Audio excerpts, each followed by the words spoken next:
General burger অবশ্য তার বক্তব্যে মার্কিন নৌবাহিনীর উপর দোষ চাপিয়েছেন। তিনি বলেছেন, নৌবাহিনীর সময়মতো যথেষ্ট সংখ্যক উভচর জাহাজ না পাঠানোয় মেরিন সেনারা ঘটনাস্থলে যেতে পারেনি।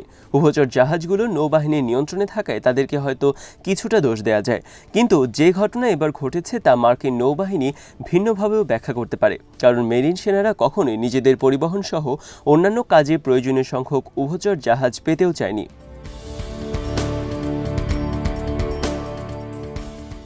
বছর দুয়েক আগে তারা নিজেদের জন্য মাত্র 30টি হালকা ধরনের উভচর জাহাজের চাহিদা দিয়েছিল, মূলত মেরিনদের শাটল করার জন্য এবং পশ্চিম প্রশান্ত মহাসাগরে থাকা ঘাঁটিগুলোতে সরবরাহ কাজে লাগানোর জন্যই তারা এই চাহিদা দিয়েছিল।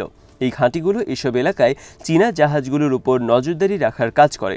এর অর্থ হলো, বড় কোনো উদ্ধার অভিযানে ব্যবহার করা উভচর জাহাজের চাহিদাই মেরিন কর্তৃপক্ষের ছিল না।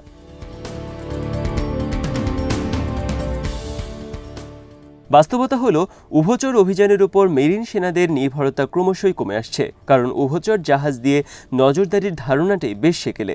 বর্তমানে নজরদারির জন্য স্যাটেলাইট ও ড্রোন প্রযুক্তি এবং আক্রমণের জন্য দূরপাল্লার সমরাস্ত্রের ব্যবহার যেভাবে বাড়ছে, সেখানে এই উভচর জাহাজ ভিত্তিক তৎপরতা অনেকটাই হ্রাস পাচ্ছে।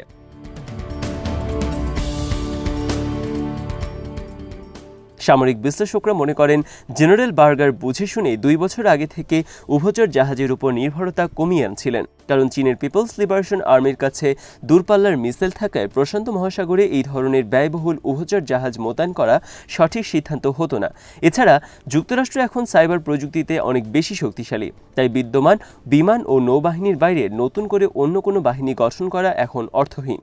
এছাড়া এই ধরনের নতুন একটি কাঠামো নির্মাণে বিপুল পরিমাণ অর্থেরও প্রয়োজন হয়, কিন্তু সুদান ও তুরস্কে নিজেদের ব্যর্থতা সামনে আসায় মেরিন কমান্ড্যান্ট বাধ্য হয়ে তার ভোল পাল্টেছেন।